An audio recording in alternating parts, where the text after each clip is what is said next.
Did you know Julius Caesar was kidnapped by pirates and laughed in their faces? Julius Caesar was born in 100 BC in Rome to a noble but struggling family. From a young age, he was sharp, charming, and completely fearless. When Caesar was in his mid-20s, pirates captured his ship and demanded a ransom. Caesar told them the price was too low and made them raise it.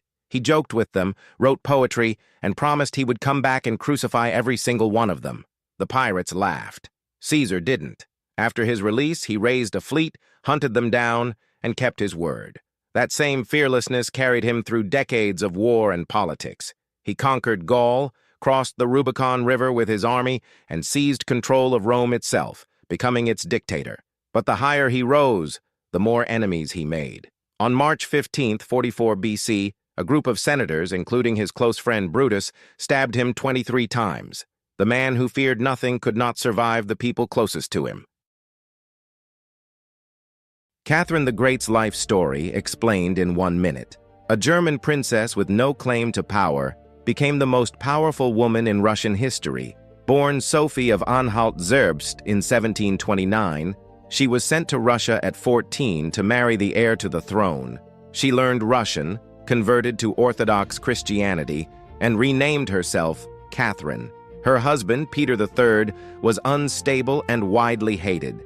Catherine spent years watching, learning, and building alliances. In 1762, just 6 months after Peter took the throne, she made her move. With the support of the Russian military, she seized power in a near-bloodless coup. Peter was forced to abdicate and died shortly after. Now Empress, Catherine transformed Russia. She expanded its territory by over 200,000 square miles, absorbing Crimea and parts of Poland. She built schools, reformed laws, and wrote letters to Voltaire and other Enlightenment thinkers. She modernized a country that much of Europe still considered medieval. She ruled for 34 years and died in power in 1796. Catherine proved that the right mind can overcome any starting point. Constantine's life story explained in 1 minute. Did you know one battlefield vision turned a persecuted cult into the most powerful religion on earth? Constantine was born around 272 AD in what is now Serbia. His father was a Roman general, and Constantine grew up fighting his way through the brutal politics of a crumbling empire. In 312 AD, he marched on Rome to fight for total control. The night before the decisive Battle of Milvian Bridge, he reportedly saw a cross of light in the sky with the words, "In this sign, conquer." He painted the Christian symbol on his soldiers' shields and won. That victory changed everything. Constantine became the first Roman emperor to embrace Christianity, ending centuries of brutal persecution overnight. Millions of Christians went from hunted to protected. He then built a brand new capital on the edge of Europe and Asia, naming it Constantinople. It became the heart of Christian civilization for over 1,000 years. One man, one vision, 2 billion Christians today. Isaac Newton's life story explained in 1 minute. Did you know the most important scientist in history was sent home from college because of a plague? Isaac Newton was born in 1643 in rural England. His father died before he was born, and his family expected him to become a farmer. He had other plans. He earned a spot at Cambridge University. But in 1665, the bubonic plague shut everything down. Newton went home to his farm. And in those 2 quiet years, he changed the world forever. He watched an apple fall from a tree and began asking why. That question led him to discover gravity, develop the laws of motion, and invent calculus, all before he turned 25. He later explained how planets orbit the sun and gave scientists the tools they still use today to calculate space travel. But Newton was also deeply strange. He worked himself into breakdowns, secretly studied alchemy, and spent years trying to decode hidden messages in the Bible. A farm boy who refused to tend sheep and instead unlocked the laws of the universe. Thomas Jefferson's life story explained in 1 minute. He wrote that all men are created equal. He owned over 600 slaves. That contradiction defined one of the most brilliant and troubled minds in American history. Jefferson was born in Virginia in 1743. He was a lawyer, a scientist, an architect, and a philosopher before he was ever a politician. In 1776, at just 33 years old, he drafted the Declaration of Independence, giving the new nation its most powerful words. He served as the third president of the United States, starting in 1801. In 1803, he completed the Louisiana Purchase, doubling the size of America overnight for just $15 million. It was one of the greatest land deals in history, but Jefferson never freed his slaves. He never publicly acknowledged his decades-long relationship with Sally Hemings, an enslaved woman who bore him several children. He carried that secret to his grave in 1826. Jefferson's story is a warning.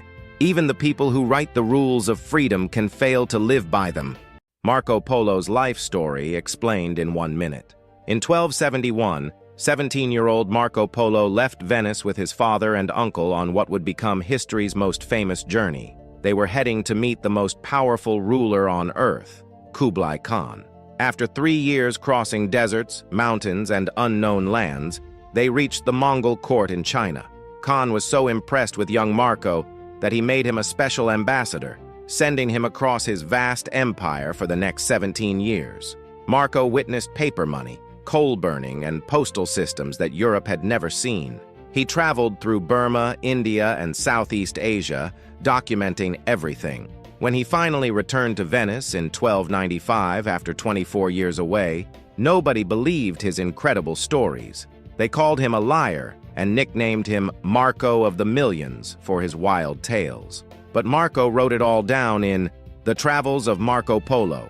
2 centuries later, a young Christopher Columbus read that book and decided to find his own route to those amazing eastern lands.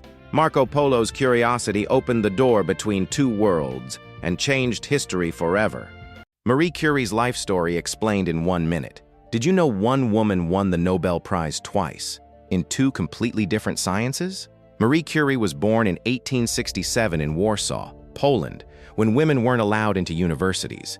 She secretly studied in underground classrooms, then moved to Paris at 24 with almost no money. She studied by candlelight, sometimes too cold and hungry to sleep.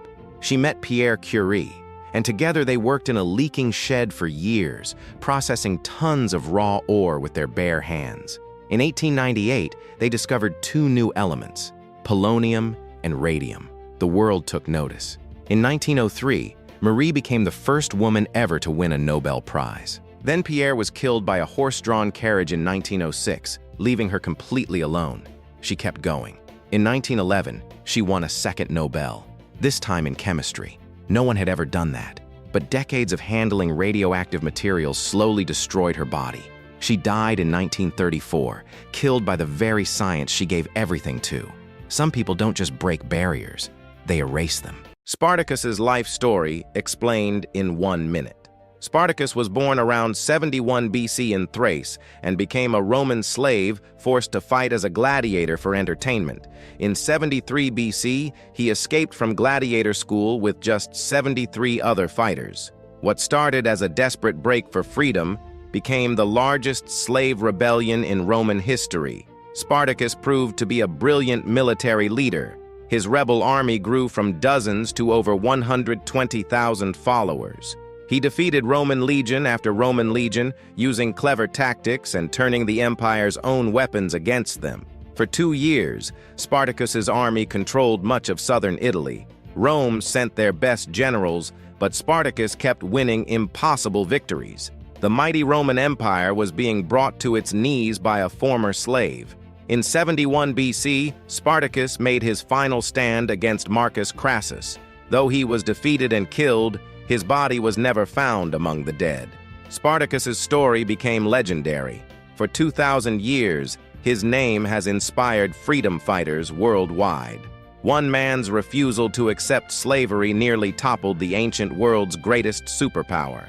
Did you know Cleopatra was actually Greek, not Egyptian? Cleopatra was born in 69 BC in Alexandria as part of the Ptolemaic dynasty, a royal Greek family that had ruled Egypt for nearly 300 years. Not one of them had bothered to learn Egyptian. Cleopatra did. She also learned 8 other languages, including Latin, Hebrew, and Aramaic. She was the first ruler her subjects could actually speak to directly. But she wasn't just a linguist. She was one of the sharpest political minds of the ancient world. When Julius Caesar arrived in Egypt, she had herself smuggled into his presence rolled inside a carpet. Within days, she had his support. Later, she allied with Mark Antony, and together they controlled much of the Eastern world. History remembers her as a seductress. That is the wrong story. She was a strategist fighting to keep Egypt free from Rome. She used every tool available because military force was the one thing she could never match. She lost in the end, but not because she wasn't smart enough. Rome was simply too powerful to outrun. Did you know Genghis Khan was abandoned by his tribe at age 9 and left to survive alone? Genghis Khan was born around 1162 on the Mongolian steppe. When his father was poisoned by rivals, his tribe abandoned his family, leaving a young boy with nothing. As a teenager, he was captured and enslaved by a neighboring clan. Most people in his position never recover. Genghis Khan used every hardship as a lesson. He studied power, built alliances, and earned loyalty through respect and strength rather than birthright. By 1206, the boy who had been thrown away by his own people united every Mongol tribe under one banner. Then he kept going. His armies swept across China, Persia, and Central Asia. By the time of his death in 1227, he ruled over 12 million square miles, more land than any conqueror in human history. No royal blood, no inherited army, just a kid the world gave up on, who went on to build the largest empire ever seen. Some people turn rejection into fuel. Genghis Khan turned it into a dynasty. Did you know an entire army sent to arrest Napoleon switched sides the moment they saw his face? Napoleon Bonaparte was born in 1769 in Corsica, a small island that had just become French territory. He was mocked at military school for his accent and his outsider status. But Napoleon studied harder than anyone around him and graduated early. By his late 20s, he had conquered Italy and Egypt and made himself Emperor of France. His soldiers didn't just follow him, they worshipped him. He remembered their names, their battles, their scars. He made ordinary men feel like legends.